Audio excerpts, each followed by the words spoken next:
Hi everyone, welcome back to Pushing the Limits. Today I've got a special treat for you. I've got an amazing young man who I'm very, very pleased to share his story. His name is Josh Komen. He's from Greymouth in New Zealand. Josh was a top 800 metre sprinter before he got hit with cancer.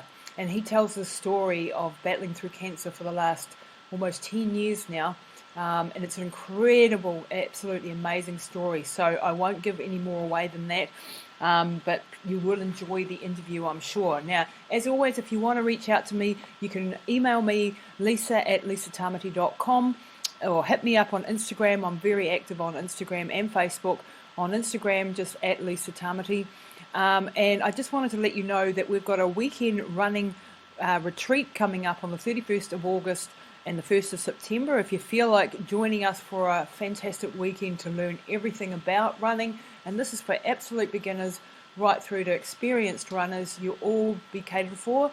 It's a small group and we take you through the latest in science, and we teach everything from mobility work, strength work, nutrition, mindset, you name it, we cover it in this weekend. We also have a wonderful gala dinner on the evening of Saturday, and a run walk up Tamata Peak in the beautiful Hawke's Bay. So if you don't want to miss out on that, we've got a few spots left. Come and join us. You can find out about it on lisatamati.com, which is my website and the hub for all things that we do. Right, over to the show now with Josh Komen. Well, hi everybody, Lisa Tamati here at Pushing the Limits. Fantastic to have you back again with me this time. Gosh, we're getting way up there. I think we're at episode 109 or something at the moment, so it's fantastic. Now, I have a real treat for you guys today. I've got a young man all the way from Greymouth in New Zealand. If you don't know where that is, you should. It's a pretty beautiful place. And I've got Josh Komen with me. Now, Josh is a spectacularly amazing human being. He's had an incredible journey that he's going to share with you today. But I'm not going to give it all away because I want it to sort of unfold. This is really going to be worth listening to, guys. So I want you to pay attention and listen to Josh's story. And if at the end of it you don't feel like, shit, what's my problem, get on with it, then I don't know what's wrong with you. So Josh, you're welcome to the show. Thank you very much, Lisa. Great to be here. Been talking with the New Zealand legend yourself. You know, it's fantastic to be able to talk to you, Lisa, really. Oh, mate. I listened to you speak on a mutual friend of ours, Guy Lawrence, who's been on the podcast last week, actually. I was on his show and he was telling me all about you, and I was going, I've got to have this guy on. And I listened to your interview and I was completely blown away with what you've achieved and what you've had to overcome in your life. Joshy, so let's start with a little bit of background about where you grew up and stuff, and we'll start from there. Yeah, no problem. So, as you mentioned, I'm from the West Coast, the hardy Greymouth town, coal mining and timber town. It's built its foundations from there. So I grew up essentially in that hard, tough community. It rained a lot and everything like that. So my dad was a hard man and he come from a hard background too. So I kind of embodied this hard image that I had to kind of live up to. I was always a mum's boy. Mum looked after me a lot as a kid, but my dad, he definitely knew how to punish me, but also instill respect and gratitude into me as well at what I had. But hard work is essentially what Greymouth's about the coast. It's really a hard working town. So I really embodied that as a person while I was here. And I played a lot of sport, as a lot of coasters do. We punch above our weight in sport and stuff like that. And I played every sport I could do. And I did quite well with what I did, rugby league and basketball and things like that. And so I was a sportsman going quite well, doing my things. And then I had to really choose a sport which I wanted to do because I was doing quite well with my running. And I had to ask for a coach. And luckily we're pretty blessed in Greymouth. We've got some local legends, Eddie Gray and Dave McKenzie. Dave McKenzie won the Boston Marathon in 1969. And wow. Eddie Gray won the third at the World Cross Countries in 1973. So I got hold of them and they kind of got me into a coaching regime. And all of a sudden, my running started succeeding. I left school and I became a line mechanic, which is essentially quite a tough job. And I was a young boy at 17 and I got put into a group of quite hard working men. And you have to work in all sorts of weather conditions. And in the bush, you're rigging up lines, you're cutting down trees, you're doing all this kind of stuff. And then in the nights, I was doing an hour and a half of training. So I was really waking up early in the morning, working hard all day, 10 hours a day, then going running. So this was kind of my lifestyle. For my 18th birthday, my dad got me a chainsaw. So this is kind of the person who I was, you know. It was Awesome. Yeah, work, hard work. So I embodied that, and here I was, you know, doing very well under Dave as my coach, and he got me to the point where I was, you know, the fastest 800-meter runner in New Zealand in 2011. Wow. So things were going really well for me, and all of a sudden, you know, I thought, shivers, you know, I could fulfill one of my dreams was representing New Zealand. So I had a goal of going to the Commonwealth Games and things like that. And 23 years old that year I was just humming, Lisa, you know, like I was just in fantastic form. And you know in yourself, you know, when you're ready, you're ready. So I was just lifting on to that level. I was going to win the national title that year. I had the fastest time recorded that year. And sooner or later in that 2011 year, my body started deteriorating. And so it did start to deteriorating in March 2011. And then I moved. I was in Christchurch at the time, working and living there, and I moved home because I couldn't go to the New Zealand Champs, so I moved back to Greymouth because I was going to go travelling because, you know, I just tore ligaments in my ankle and things like that were going downhill. And so I entered in a bike race here in Greymouth called Round the Brunner. It's 136k. I couldn't run, so I thought this would be my last hurrah before I go away travelling. I did this bike race and I collapsed halfway, and like I've never hit the wall so hard. I got on my bike and I pedaled up to the shop, and I thought I was just low on blood sugar. I got a Coke and a chocolate bar, sat there. I was like, man, you got to finish this fucking race. You just got to finish. And this is my mindset, you know, I just got to finish. And I just trudged and I finished dead last in this race, Lisa. You know, old people were passing me. And I pushed the bike down and I said to my mum, I said, I'm never riding a fucking bike again. I was so angry that I finished last. And here I was, this big athlete finishing last, and I slept for a week, and then I woke up after sleeping and I collapsed at the sink. Whoa. And my left eye swelled up, and my brother got me and rang up the hospital. My mum come and got taken up to the hospital, and then I got a diagnosis of acute myeloid leukemia in April. So you're 23 years old, April of 2011. You've been at the top of your game in your sport. You've been a hard-working, good young man, and then all of a sudden, cancer. Yeah. What the hell? So this was already quite late-stage cancer, wasn't it? It was quite already an aggressive stage of explain a little bit about that. What the hell was going through your mind as a 23? Me being young and dumb, you know, you put it aside. You know, my body had been deteriorating for 2-3 months prior to that, and finally it had to get me to this point where I had to get hospitalised to get a diagnosis. You know, and the doctor said if I kept going the way I was, I would have had 2 to 3 weeks left to live. Oh, crap. Yeah. So finally we got on top of it. And like when I got the diagnosis, Lisa, my mum was just hysteric, you know. I bet. And I didn't understand the gravity of what this diagnosis was. I didn't really understand leukemia, but all I understood that I was hurting my mum. Yeah. And I didn't want to do this to her. Mm-hmm. And I was like, what am I doing? You know, why am I hurting my mum? What is this about? You know, and I just wanted to take the pain away from her. And so I got sent to Christchurch from that, and the doctor told me more details about my leukemia. I had acute myeloid leukemia. It was a fast growing type of leukemia, and there were more to it, and my prognosis wasn't very good in the end, you know. Yep. It come back with more results, and we underwent 7 months of chemotherapy. Oh crap. So now you're in the chemo cycle of hell. Yeah. But the chemo, I mean, it was tough. It was definitely tough. And I haven't experienced anything like that. The first round of treatment was physically hard. My whole stomach lining stripped, and my body started just wasting away in that. But the hardest thing for me, Lisa, was the mental side of things. I was locked in a little isolation room for a month at a time while I got my treatment, and only allowed out for a week. And for me, being so active and in nature, it was taken away from me. Yeah. And you know, I was in this sterile environment. It could kill you just alone that, I reckon. Yeah. And I hated it. I hated being in where I was, and I hated who I'd become. And this mental game I started to playing, you know, was something that I wasn't accustomed to. And, you know, I was positive and strong. And you had your goals and you were achieving them, and you were just with your mates. But now you were in this place where I was weak, I was pathetic, I was enclosed in this sterile hospital environment, and I just lost who I was, Lisa, and that mental thing just just took me apart, so Right.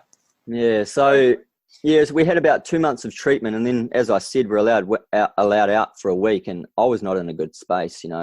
I hated who I was. I looked at myself and I seen a weak, pathetic. It kind of makes me yeah, it's tough. And then and I went. How did you not do the obvious? Like, how did you get through like that time, that week out, and not give up and go, fuck this, I'm out of here?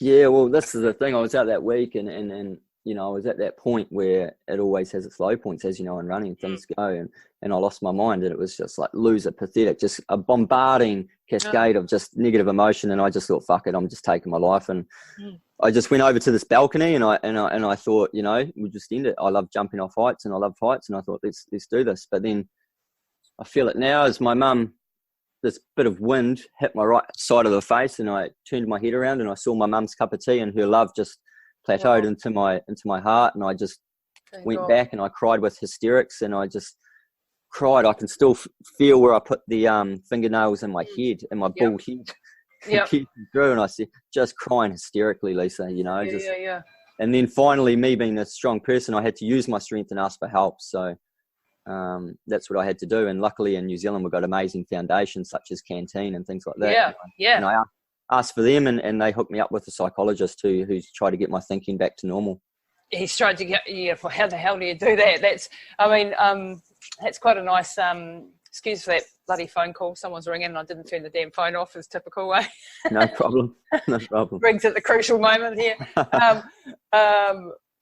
When I ran through New Zealand, I ran through New Zealand for Canteen and for Cure Kids, and cool. which was pretty cool. And I had, just as a brief aside, I had kids come out from Canteen who suffering from cancer, and one girl in particular I remember very well. She was 19 years old, and she came over with me. She would stay with us in Picton, and she came over on the ferry with me the next day, and then I was off, and I said to her, oh shit, I got to go and run another 30 k's this afternoon, because I was doing like 70 k's a day or something. And I was knackered, as you can imagine. After a couple of weeks I was absolutely stuffed. I thought I was stuffed. And I said to her, what are you doing this afternoon when you finish up with us? She says, oh, I'm going to have chemo. And I thought, well, that shut me up pretty quickly. do you want to have chemo, or do you want to go run 30k? It was like, get over yourself, and it was a real sort of wake up for me. It's typical, wasn't it? That this was really nothing compared to what she was going through. And unfortunately, she lost her battle a few months later, and we dedicated that run to her, But beautiful. She was a beautiful young lady, and she was smiling and happy the whole time we were there. It was just a real shocker for me, because I was just like, no matter how much pain you're in, there's always someone in a whole lot worse who's smiling. 100%. Yeah, there's always someone worse off than you, and I got that from my psychologist, and also too, it was the fact that it wasn't me that wanted to die; it was just the situation that I was in that I wanted to die. Just that pain situation. It wasn't me essentially; it was just the situation. So that kind of changed my mindset, and then I started reading different books about the concentration camp and things like that, and that really put my perspective into reality. People had been through far worse than me, and everything like that. So it's just like, I put it as a perspective, isn't it? Everything. 100%, 100%. So you got through. So then you had another 5 months or so of chemo after that low point. Yeah. And you'd started to work with a psychologist. You started to work on your own mindset and changing your mindset. Now, how does that work when you must have, as a young person anyway, you have so much shit going on in your head usually, Yeah. And you've usually got self-esteem issues. You've usually got some issues from childhood still hanging around. You've got, had a few. Yeah, the psychologist definitely opened up that can of worms. So we kind of addressed a lot of things that went on in my childhood, especially maybe with my father and things like that, But we talked a lot and things, and it was just like, basically going back to my running, I treated it as a race, and I looked out the window all the time, and sometimes I would pretend I would be that person walking in the wind, and I'd try and feel that upon my face, or I'd try and pretend to be a branch in the tree, trying to feel the wind and the leaves rustling and things like that. And that really sustained me, and that's what I wanted to be, back to where I was. And I just drew inspiration from my meditations, prayers, all these different things. And I did a lot of diary writing and stuff like that. And I told myself that, yep, I'm allowed to feel this pain. This is going to be short-term pain, but long-term gain. So get that emotion out and then we'll go forward. Get it out and go forward. So don't suppress it. So it was all these little things that really helped me get through it. And finally, after 7 months, we got to the end and I was allowed to go home. Wow. So that was you were back home. Were you then in what do they call that? Remission? Or they call it? Yeah. So I'm in remission, but there's a high chance for relapse. So I kind of knew that. But my first thing was to recover. And all of a sudden, my thoughts and thinking had changed again too. I really wanted to be by myself with my own thoughts and stuff. And I found it hard to relate to a lot of people because a lot of people my age wanted to go drink and party and all that still. But I had different thoughts about life now. I knew how short it was and I knew what I needed to do. So I just wanted to spend time. So I spent that whole summer in the surf. I just went surfing by myself. If there was no swell, I just sat out there and just thought and just meditated and prayed and just did what I need to do, go for walks in the bush and just did simple little things for myself to really regain the strength that I previously had. And luckily, me being young as a runner, I recovered remarkably well from that. To anyone who is going through or hasn't, your chances of recovery after of being physically fit are so much higher, so you're going to have bigger chance of actually coming back from that battle. And funny that you say surfing, there's something about the sea, I think, that is healing. I mean, nature is healing anyway, but I know that they've done studies with vets from coming back from war who've got post-traumatic stress, and they sit them in the sea and they go surfing 2 or 3 times a week is better than going to psychologists in some cases, because there's something about nature and there's something about the sea in particular, I think, that helps us balance out our emotions and takes all the shit and it's where we belong as humans, inside nature. We connect. So, we live in a sterile environment these days, Lisa, with computers and iPhones and things, and we think we live on that. But humans are supposed to be in nature. That's where we're supposed to be. And for me, the ocean was calling me, and I just sat out there and just tried to recover my body, which it helped amazingly. Yeah. So what happened then, Joshy? So you went from there. You're in remission now. Yep. You went off overseas next, was it? Yeah, so I was in the surf and then I get out and I get a missed call from a mate and I ring him up and I said, "What's going on, bro?" And he said, I was just wondering if you want to come over to Nepal, go up to Everest Base Camp with me. And I was like, mate, I just survived this thing, man. I just survived this. I'm not too sure, man, but this has been one of my dreams, is going to Nepal and up to Everest Base Camp. I've always had a fascination with the mountains and things. And, so I was in there, I was pulling yes and no out of hats for like weeks on end. Should I do it or should I not? And everything. But in the end, I just said, fuck it, you just got to do it. So I was in the surf and I just yelled out yes. And I rang him up and I said, yeah, man, let's go. So 5 months after my last round of chemo, here I was in the pool, ready to trek up base camp, and I wasn't the fittest I'd been, but still I was strong enough. As I said, I recovered really well, but still I had a lot of work to do. I didn't really realize the altitude thing and stuff like that. Yeah. It's fun, eh? I've been up there. I had a massive failure up there, actually. There was that one that I was telling you about before that I tried to do the world's highest marathon and got altitude sickness and a lung infection up at base camp or just before base camp at Shep. After a year's planning and preparation, I was with this other guy who shall remain nameless because I don't really like him. Fair enough. Doing this marathon together, and I got sick 6 hours before the thing, and I knew at that stage I couldn't rely on him either. And so after a year and a half, to cut a long story short, I couldn't do it. I couldn't even tie my own shoelaces at that point, and I was just so sick, and that was the end of a year and a half's preparation. So sometimes things go tits up big time. Sometimes do, but you come back stronger for it, eh? Yeah, I came back and reassessed life after that one. What the hell am I doing? Living life, man. Yeah, but back to your story. So you got up to base camp and you survived there? Yeah. No, I had a couple wee issues, but it wasn't too much. I stayed a couple of nights at little tea houses to get acclimatized and things. But no, I got up there with my mate, and it was just such a fulfilling feeling, Lisa. As you know, you've achieved amazing things yourself. But for me, being in the hospital 5 months ago to be up there, I was just like, whoa, I'm just so grateful to have this opportunity and all that pain, you know, that suffering for going up there was just a privilege to have, because I knew what bad pain felt like, you know, when my stomach lining got stripped, and nightless encounters with piles and things shitting and spewing all the time, and all that in the hospital. So and also too, Lisa, you know, you've been to Nepal and seen these Nepalese people, you know, when I went into Kathmandu, these people have absolutely nothing, you know, and I thought to myself, how privileged was I to be able to suffer in such good conditions in the New Zealand hospital system, you know, and it really just changed my perspective, you know. It was a privilege to suffer where I did, and I thought, you know, I had nothing to complain about.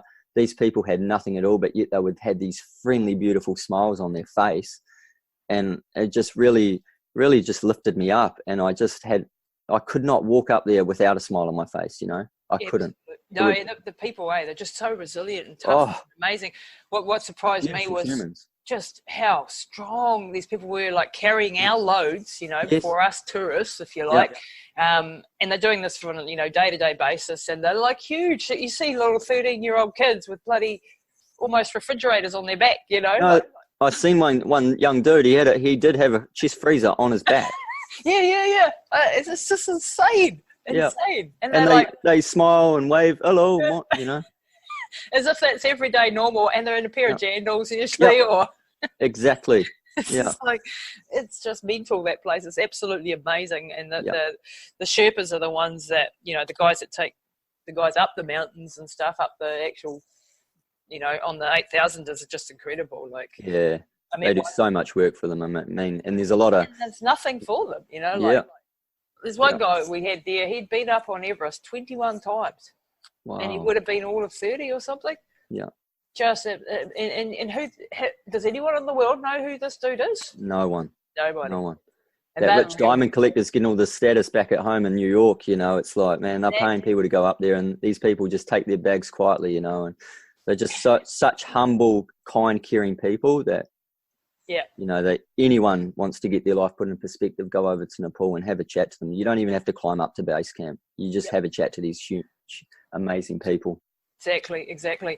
So you got back from there, Josh, and what happened then? Yeah, so I got back down and I had a few issues. I got the jelly belly and stuff like that, as you expect, but all good. But I was feeling quite good, so I decided to hitchhike around Asia and stuff. So I went around to Southeast Asia and hitchhiked around Thailand, Cambodia, Laos, and slept in the jungle and had a bit of an adventure. Wow. And I had another dream lined up that I hadn't done, which was attend the New Zealand skydiving school, which we're lucky enough in New Zealand, you have a diploma in commercial skydiving. Wow. So that was on my list to do, and I wanted to do that. So I got back in July, went to the course, and it was an 8-month course, and was having the time of my life, you know, skydiving with my mates while the government paid for it. I was like, yeah, sweet. How good's this, you know, from hospital to having all this. And I was, you know, the feeling of skydiving was absolute freedom. You know, there was no hospitals, no rules, no one telling me what to do. And I slowly got back into my running, and all of a sudden I was, you know, I hadn't ran in about a year, roughly a year. No, not a year, probably 10 months.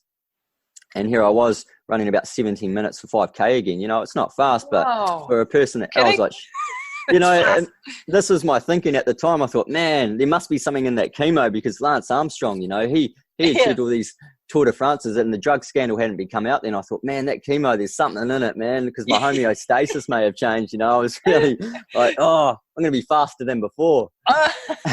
That's beautiful. That's awesome. Yeah. I love it. Yeah. So, I mean, despite what Lance Armstrong did in the end, you know, I find it remarkable that he did do what he did, you know. So, anyways, so I was skydiving with my mates and having an absolute blast. You know, it was one of the best times of my life, if not the best. And towards the end of the year, my body started deteriorating again, and soon these purple platelet spots on my hands started appearing, and I got hypoxic at 20,000 foot when I jumped out, and I knew my blood hemoglobin was low again, so I knew something was going on, and I just waited. I didn't want the diagnosis. I just waited and got as much jumps in with my mates as I could, and I took my family skydiving and everything, and then finally, as my annual appointment came, I told the doctor, he took the bloods, and my cancer had come back. So so it was very serious this time. I had no other options, but I had to have an allogenic stem cell transplant. So this part of the story when I heard it on Guy's thing, I was just like, holy hell. So this sounds like hell on earth. What the hell is an allogenic stem cell transplant? So essentially, our hemopoietic stem cells, they come from our bone marrow, so they produce our immune system essentially. So my myeloid stem cells that stem off from there were out of whack and couldn't be done by the chemo. So I had to have a whole new immune system. So I had to have whole new stem cells from someone else, a brand new immune system. So yeah, so basically replacing that. So I had no other donor. So I got a donor from Germany, a young girl. Mm-hmm. And the story to that's quite incredible too. So I had 2 months of chemo, and as per usual what you do, and on my last round of chemo, after the end of 2 months, I got neutropenic sepsis, which put me on a coma for 10 days. And they told my mum and dad, you know, he's probably not going to wake up because I was neutropenic and I had sepsis. So I was in this coma. I had no recollection of what happened. And amazingly, miracle, I woke up and here I was, like, bamboozled what happened. And then the doctor's first words to me was like, well, you've got 2 weeks to get ready for a transplant. And the normal protocol is from your last round of chemo, you get 2 months off to recover your body, get it in great position to be able to have this transplant, because the treatment prior is absolute horrendous. They just kill off your immune system, kill your body to be able to get these stem cells into your body to repopulate and grow again. But I only had 2 weeks from getting on a coma. I was 52 kg. I couldn't walk. I couldn't talk. I had tubes coming out of my throat, my wrists, everywhere you could think of. And I was just this skinny little alien. Yeah. You can see pictures on my website. And I was like, what the how could, in my mind, you know, so all I could do was just sit in the sun, eat food and just pray and meditate and do all the things that I needed to do. And sure enough, 2 weeks came around and we sat down and had the treatment. I had this full body radiation combined with high toxic chemo. Basically just killed you, man. Like, it's so much different to normal chemo. And I just sat in this hospital bed, like in a semi-comatose state, just sat there, laid there, and the stem cells came and they took to my body. But then from having these stem cells too, you develop a disease called graft versus host disease. So not everybody gets it, but I was unfortunate enough to get it. So it's basically graft rejection. Yeah. So it's graft rejection. So that first 3 months I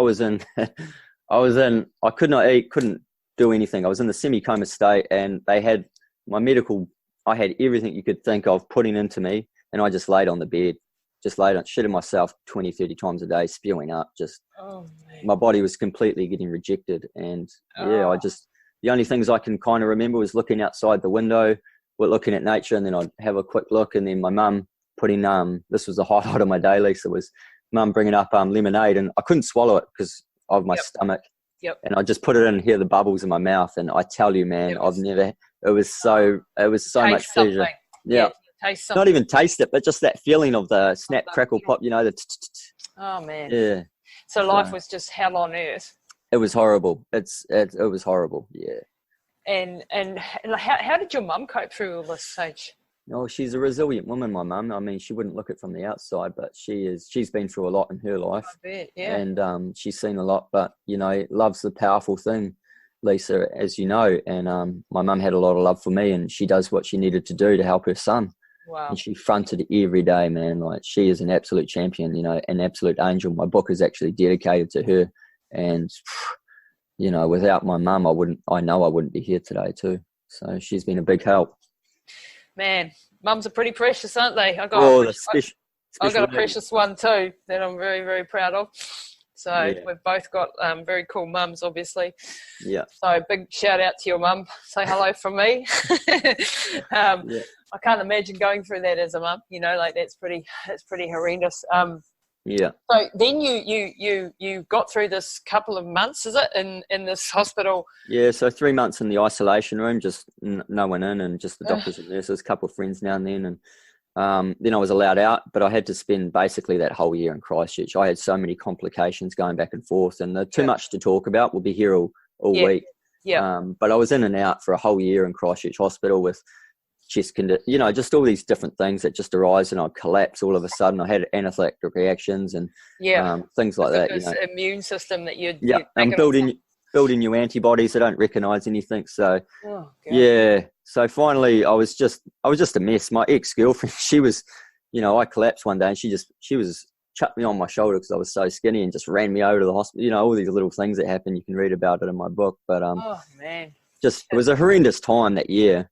But that first 3 months was definitely one of the hardest, especially coming off life support and then having the transplant at the same time. You know, it's amazing what the human body can go through, Lisa, to be honest. You must be freaking tough. Like on the inside, you must be like something else, like unkillable. You know, like just so strong. I think you need, most people would have, you know, not made it through any of that. Yeah, I mean, you know, from being a runner and things like that, and going, you know, that you understand that physical stuff, but then that mental kind of edge that just comes, you know, it's a different ballgame. That fighter in you. So don't worry. There were times that I wanted to give up, man, but yeah. You know, it comes down to that love from the people around you. You know. Yeah. You've got something to live for, then you'll mobilise. It's having a strong enough why to keep going, eh? 100%. Friedrich Nietzsche, the famous philosopher, who he has a why can be it almost anyhow. And my why was my mum, you know, the love for my mum. And yeah. Thank God for your mum. And that's so true. I mean, with my journey that the listeners know that I've been on with my mum, she had I don't know if you know the story, but she had an aneurysm 3 years ago and was left to basically with no higher function, or virtually none. She had a couple of words, she had no memory, like they weren't expecting her to survive. She was in and out of coma for 3 weeks, massive blood brain damage. And she was left with no memory, no ability to control anything in her body, so she was like a baby basically. And you know, after 3 months of being in hospital, they said to us, look, we have to put her in a rest home. She's never going to do anything. We have to put her in a hospital level care facility. She's 24/7 care, you know. And I just went, no, she's not going in no rest home. I'm taking her home, and you better get used to it. And that's coming out of my book. And to fill you in on the detail, they really didn't want me to take her home. They just said, look, there's no way you're going to cope with her.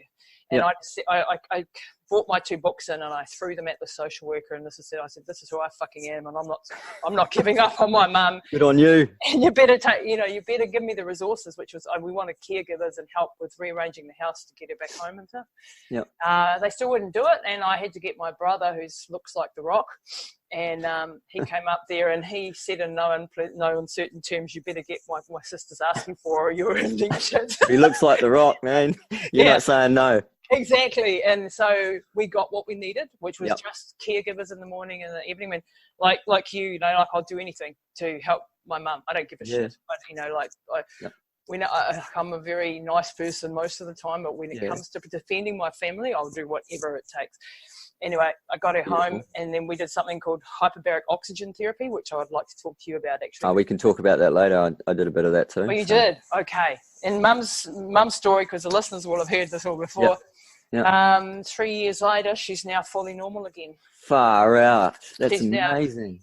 She's got her full driver's license, her full power of attorney. She's got her full intelligence back. But I've worked every day with her for the last 3.5 years to get her there, you know. And they said Lisa, she's never doing anything. And this is why your story resonates so much with me, because people who fight through all the odds and tell, you know, when you've been told there's no hope and there's no way and there's and you come out and you don't bounce back, but you fucking come out fighting, and you come out and you show yourself who you are, and you go, look where I am at. And you maybe that's an amazing story, Lisa. It is a really cool story, just like yours. I look forward to this book. We're going to have to swap books, mate. Absolutely. Done deal. Sweet. So, but back to your story now. So you've come through this massive stem cell transplant, which I've just been studying all about the science of, you know, the immune system and all this, and I'm like going, oh my God, that's really insane. What happens then, Josh? So so I had this graft-versus-host disease still, so they had me on medication, high-dose immunosuppressants and prednisone and stuff, so it basically kept me stable for now, and I was allowed back home, and I didn't want to be around Greymouth and that because too many people knew who I was, so I just wanted to be by myself to regain my thoughts. So I moved up to Nelson, and my auntie had a wee little holiday home there, so I was lucky enough to be able to stay there. And then I recovered up there with my ex-girlfriend, and we stayed up there and just walked along the beach and did a bit of yoga and things like that. Not that my body would look like doing yoga, but hey, you know, we stretch most days and just did little things like that. And I got a job at Nelson Boys, and I worked up there as a house supervisor, which was good. You know, I had free accommodation and food and stuff like that. And, so it was a really nice time, and you know, it was nice being around the young lads who didn't know me, but they were intrigued by my story and things like that, to be able to give them some life skills and just what I've learned through my journey. It was a nice time. And then my girlfriend, she went back to Germany. She was from Germany, and I said, I'll try and get over there at the end of the year. You know, she went over there to study uni. They get free fees, so there was good opportunity for her. And I said, hopefully I'm strong enough and I can get over there towards Christmas. So that was a goal. Got there and went over, and it was winter. Oh, very cold for me. It was like minus 10s, minus 5s, you know, and it was just far too cold for me, Lisa. And I just wasn't ready. I was still on high immunosuppressants and that, but you know, I love the skill and you do things. So, I got pneumonia while I was over there. So I got hospitalised and I had to get flown back to New Zealand. For fuck's sake. Yeah, and I was just gutted, man. Like, pretty sad, pretty depressed again and things. And Clara was still over there and doing her thing. And then I started to recover back here in New Zealand, and I went to the gym and did what I needed to do to try and get myself ready to get back over there. But I was just trying to take my time. But she called up and said, hey, I need you over here and stuff. But as I said before, you know, love's the strongest thing in the world. You know, it pulls you in kinds of directions, whether you're ready or not, you know, and I had to go over and do my thing there and just try for her. Yep. She'd been there through my transplant and stuff like that. Yeah, so she'd been there for you, yeah. Yeah. So I went over there, and sure enough, she had changed as a person and things were a lot different. And it wasn't a very good time. We don't have to go into detail with that, but I didn't get treated too good and anything like that. So my body, and I was very stressed out. So I tried to stay over there. It was about 6 months in total, but I learnt German, and that was cool. I could speak German. So dann können wir Deutsch sprechen, weil ich spreche auch Deutsch. Du sprichst Deutsch, oder? Ja. Ja, ich spreche ein bisschen Deutsch. Ich habe nicht Deutsch sprechen für sehr lange Zeit. Mein Deutsch ist nicht so gut. No, this is perfect. It's perfect. I learnt that. That was cool.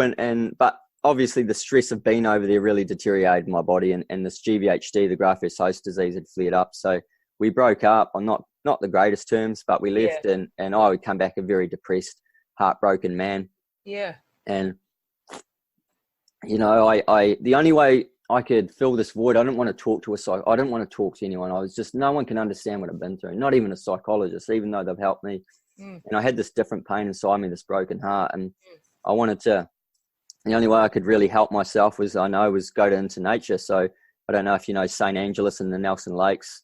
I wanted to go to the Blue Lake. It's in the clearest lakes, and I just wanted to walk there, and that would be my mini Everest. That was at the end of 2014, and I wanted to do that. But so I went up there on New Year's, and I was going to swim in the clearest lake to refresh myself and then come back a new man. That was kind of the idea. So I walked up this hill. First time walking, my waist strap broke. I had all the weight on my shoulders. I trudged up the hill. My body started cramping up because this GVHD had been attacking my skin, my collagen, my fascia and all that, and it's gluing my body together. It's essentially gluing in all the pigmentation in my skin and stuff. So I started getting these cramps, and then it turned into like mini seizures in my legs. I couldn't walk. And if you could picture a dead sheep with its feet upside down, that was me up the top of the ridge. I was stuck up there with my pack. And I was like, how the fuck am I going to get down, you know? And I'm in constant pain. My whole body's just like locked up. Man. And luckily I met this dude the night before at the lake, and he was up there, and he goes, man, what are you doing? I said, man, I need some help. And he was a strong lad, and he chucked me on my shoulder, chucked my backpack, and walked me down. Wow. Awesome. And then, so I took him out for dinner, said thanks, and then I slept in my tent and rang up my mates and said, my life shit, da-da-da. And then they said, come down to Wanaka and come down there and hang out for a bit. So I talked to my mates and that was cool. And my body was deteriorating slowly. And then I got this pain in my face after New Year. And then I got hospitalized. My whole face had just, left side of my face just rotted right up. It was shingles, and it turned into post-herpetic neuralgia, which is trigeminal neuralgia. And the pain that I was suffering while I was in hospital was just unbelievable. I thought I went through some stuff beforehand, but the pain that I was encountering in my face was just I've heard it's one of the worst horrendous. So it's described as a suicide disease. And it's so bad.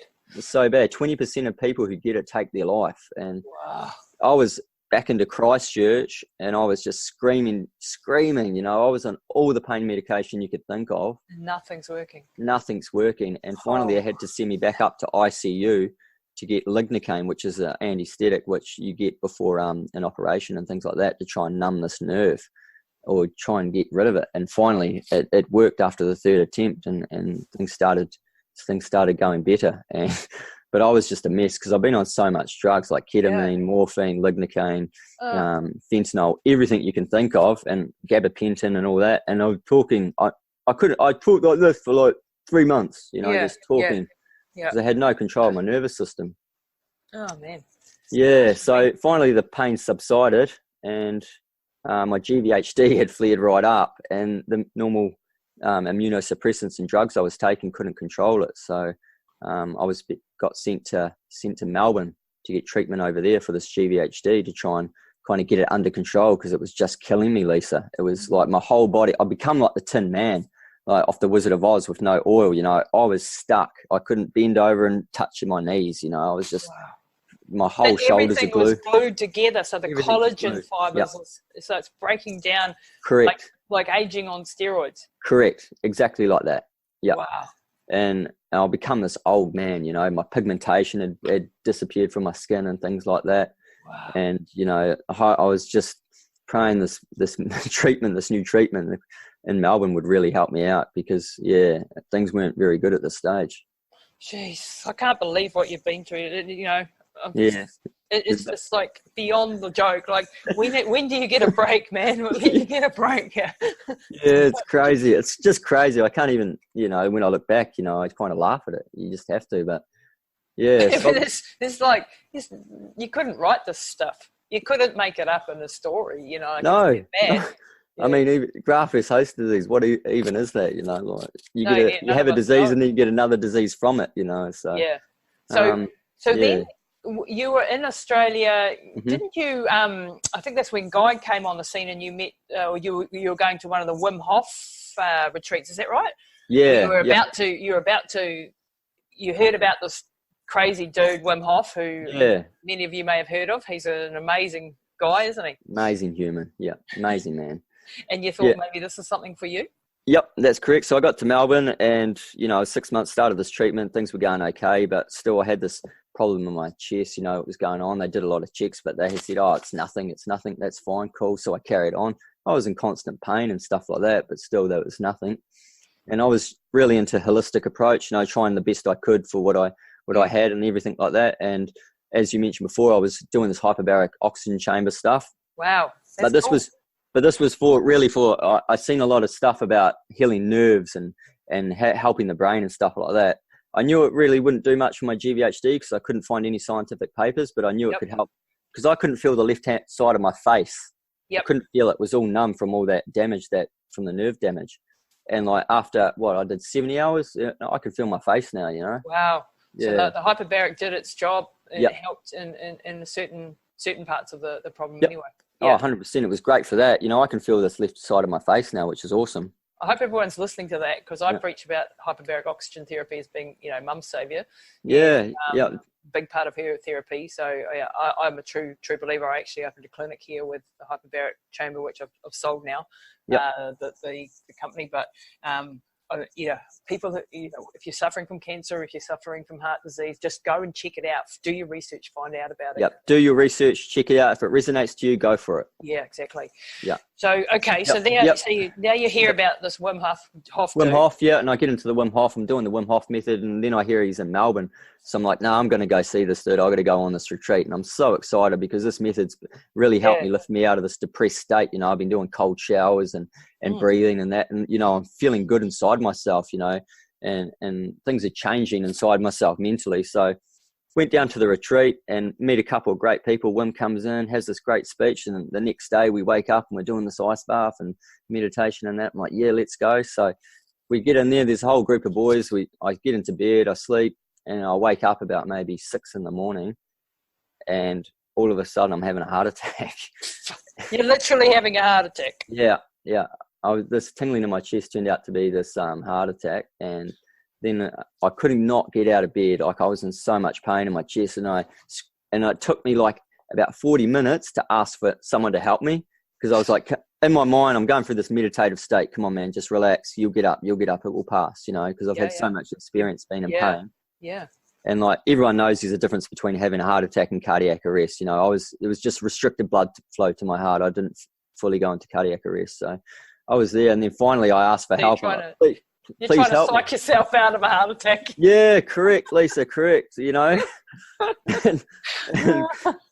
and yeah, and then, good on you for trying. Oh yeah, you know, you have to. And then I sing out for help, and then as we talked about, the man, the myth, the legend, Guy Lawrence, you know, he comes up and puts his hand on my left-hand shoulder, and he goes, "I'm calling the ambulance. You're going to be okay. Let's breathe through it. Talk me through some stuff." Kind-hearted soul. I didn't even know his name at that time. Ambulance came, took me away, took me to Geelong Hospital, had more heart attacks, took me to Peter McCullum Cancer Centre where I was getting treatment, where they knew me, had more heart attacks, went to the cardiac unit in Royal Melbourne Hospital, where I spent 20 days there, Lisa, having maybe a handful more heart attacks before they did something to me, because they didn't know whether to give me a heart bypass or stent my left main artery. And due to my disease, you know, I've had epithelial cell damage, so the epithelial cells on my arteries have been damaged due to my skin and stuff like that, and this GVHD, so they didn't know what to do. And finally, after this massive heart attack, you know, it turned the ECGs all upside down, and they said, "No, we're taking him to the lab, and we're just going to give him a stent. You know, it's too risky to cut him open due to his skin and stuff." So And then finally, I got out of hospital, and pain gone, but still, this GVHD had flared up again because of the stress. And I had to go back into intensive treatment. Oh man, so this GVHD thing just really keeps coming at you and at you. Well, they can't take the immune system away again. You know, I've got this for life. So you've got this. So that problem you have now forever and a day. It can. I hope it can die down. It can die down, which it is doing now, which we can get to. But so anyways, back to the Wim Hof, and then I messaged Guy Lawrence. I messaged where there was this big group chat, and I said thank you to the man who rang the ambulance and helped me out. And he said, "Oh, that was me, you know, Guy." And he said, "Oh, here's a podcast of the retreat." And I listened to it, and he was talking to this man, Dave OBrien, from his establishment called Fifth Element Wellness. He was talking into this holistic way, man, but he was talking like a doctor. And I've heard of so many doctors' terms. You know, I knew how to read bloods and stuff, and he's talking about monocytes, basophils, eosinophils, neutrophils, all these things, dopamine, serotonin, you know, and I have to have a scientific approach into a holistic approach. This is just who I am. Yeah, me too. And, And he starts talking. I'm like, man, I've got to see this guy. I've got to go see him. So I went down, and I'm in this desperate state. I just need help. I'm doing my treatment, but I need more. I just need more because too much stuff has been happening to me. I needed to take control. And here he was. We sat down. He talked to me for 2 hours, and I said, "Yep, this is the man who's going to really help me be that side part of my treatment," and set me up with the macronutrient plan, supplements, meditation, cold therapy, hot therapy, heart math, meditation, all that kind of stuff. And my body just really responded, and I got stronger, but slowly changed. We did gut protocols. We did 3 or 4 gut protocols, which took 16 months. Wow. And changed my gut bacteria.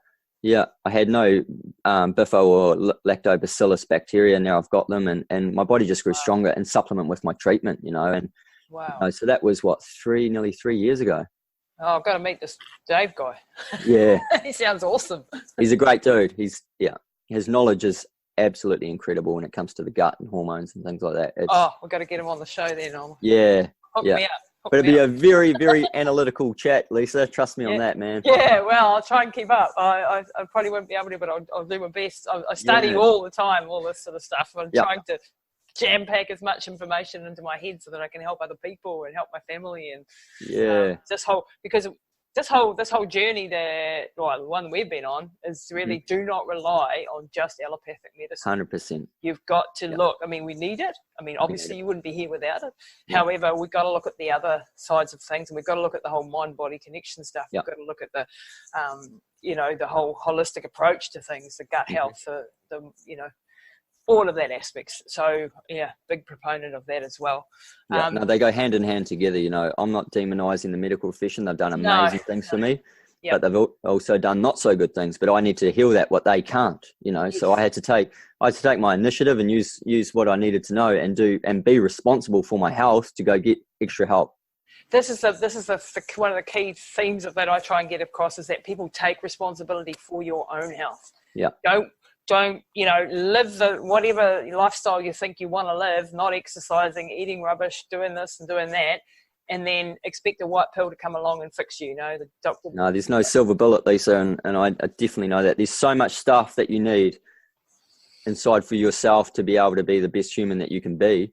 Yeah. And, I needed it wasn't just, gut protocols. There was meditation, there was cold therapy, hot therapy, and also too, the people around me, I had to acknowledge them again. And they're the foundation of health, the people around you that pulled me that way, Guy there, all these wonderful people that had such a pivotal part to play in my health and reclaiming my health. And now 3 years later, with the treatment that I've been doing, I've just got back from Melbourne on Monday and I catch up. So that week looks like treatment. Then I go see Dave at Fifth Element. Then I work out with my trainer, Anthony Messino, who's an amazing man, amazing trainer. And they because I was so used to running and having that running background, that's all I kind of knew. And I knew a few exercises and that, but I didn't really have what Dave knew about the body and stuff and how to kind of unravel this tight body and do the movements and exercises I needed to do. So, yeah. Fabulous. So it was just incredible. Yeah. So now how old are you now, Josh? I'm 32. So 23 and I was diagnosed. I'm 32. I turned 32 last month. Fantastic. Congratulations for getting there, mate. Yeah. And here's to the next bloody, 80 years ahead of you. That's going to be, hopefully with no more problems, because you've had a lifetime's worth of problems in 10 years. Every day is a birthday for me at the minute, Lisa. I wake up every morning with a heart of gratitude of just being able to have another day of opportunity to do what I need to do and maybe help other people and experience another day of living.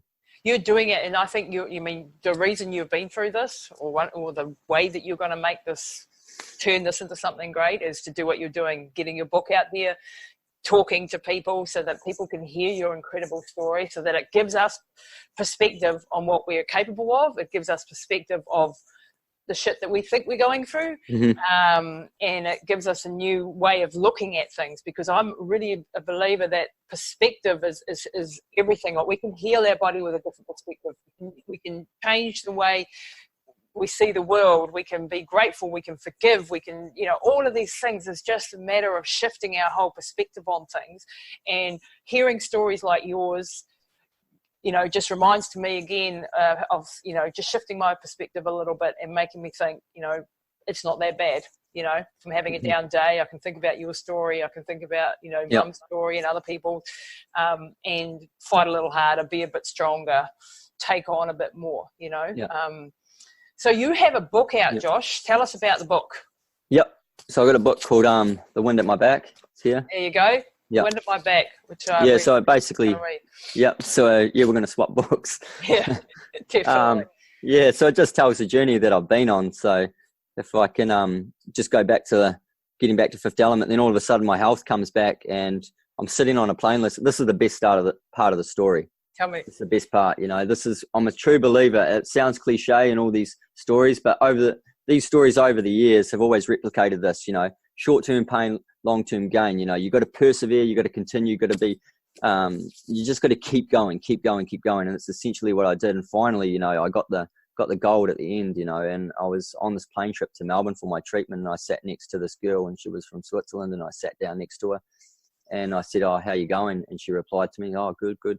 She goes, "What are you doing?" And I said, "Oh, I'm going over to see my brother. I don't want to get into my life story and that." She goes, "Oh, I'm just backpacking, been in New Zealand," talked about how beautiful the place was. And then I asked what she did for a job, and she was an oncology nurse, a cancer nurse. So I told her about my treatment and what I've been through and stuff. Yeah. And then I said, I told her my treatment. She goes, "Oh, I've never heard of it." And I said, "Oh, do you want to come and see it?"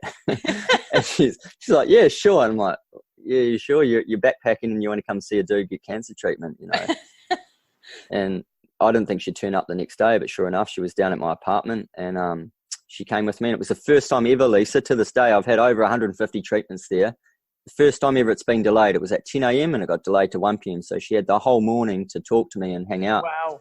And and then she come and seen it, and that turned out to be our first date. And all of a sudden we spent the week together. We kissed at the end. She went traveling. She rung up saying, "Hey, I want to come over to Greymouth and see it." She moved over here and saw how beautiful it was, and all the sea, the ocean, the bush, everything so accessible. And the relationship unfolded. So we've been together about two and a bit years now. Beautiful. That is so beautiful.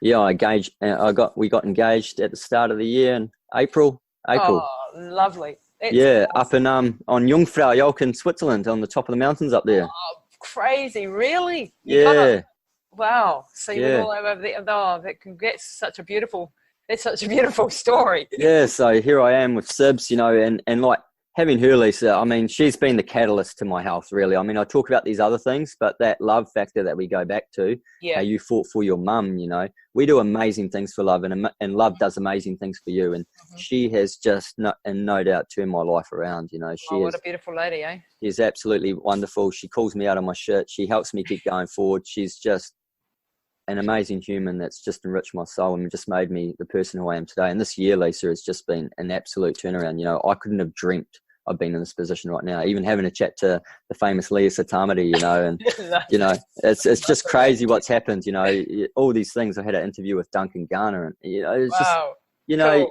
you just can't even imagine me being here. And I've put on like 10 kg and my body's getting stronger. And I'm just so grateful to be here, be able to talk to you and share my story and just have the opportunity to live for another day.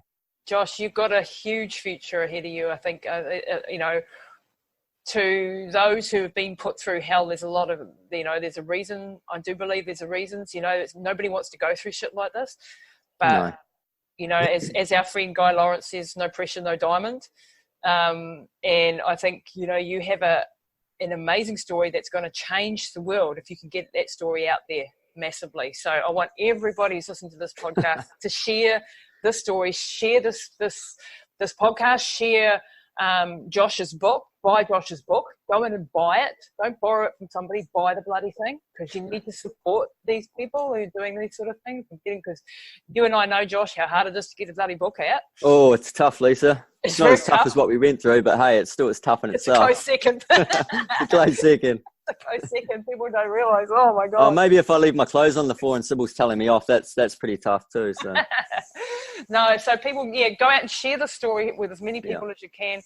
Take it to heart what Josh has got to teach, because he's got lots to teach, and you've got lots more to do that's going to come out of you in the years ahead of you. I can't wait to hear, what you do with your life now, because it's going to be big, whatever it is. It's got to get out there. Thank you, Lisa. It's been a real pleasure to have you on the show, and I'm looking forward to hearing more about your journey as you get stronger and fitter and healthier, and all the learnings that you have now doing with Fifth Element and everything that you've learned from Guy and Wim Hof and all of these things. We're definitely all on the same plane there. So, Josh, is there any last messages before we wrap up today that you'd like to share with people? Just maybe I like quotes. I'm a big fan of quotes, Lisa.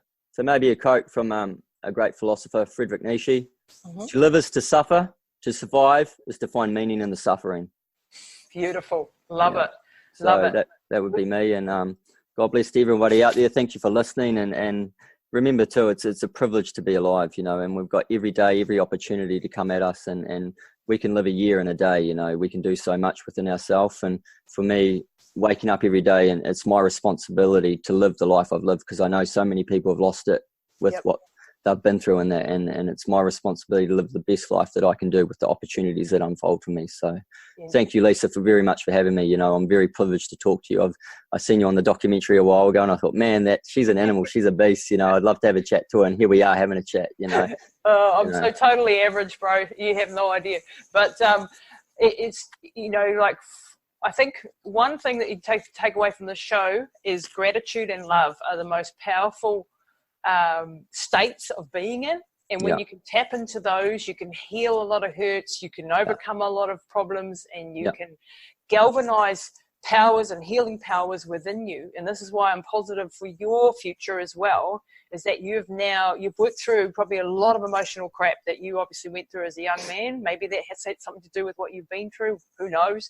But because you're so grateful, because you're so loving, and because you've got, things to live for, that sets you up nicely for the future, because you're positively influencing your immune system, regardless if it's not your own. You're still, like now, positively influencing it. Yeah.